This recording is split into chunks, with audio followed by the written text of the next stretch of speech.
Hello guys, magandang umaga. Ito na naman po ang ating pagbabalik sa pagbablog. Ngayon nga ay bibili kami ng ulam gamit ang aming kulong-kulong. Siya nga pala guys, kahit ganyan lang kulong-kulong namin, 19 years old na yan. Sa hirap at ginhawa ay kasama namin yan guys.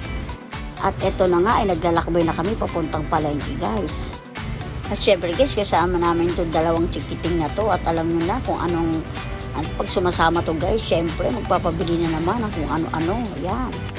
Matik na yan guys. Syempre pagkasama mo sila, matik na yan. At ayan nga guys, naglalakbay na tayo, diba? At ayan na nga guys, nagpabili na ng burger, diba? Burger talagang paborito nila. At pagkatapos niyan, matik na yan, magpapabili ng pizza yan guys. At ayan na nga, diba? Magpabili ng pizza. At syempre, bumili na kami ng ulam niyan guys pagkatapos niyan. At tumaan muna kami sa bilihan ng dog food, ang pagkain ng aming mga alaga, mga kulit.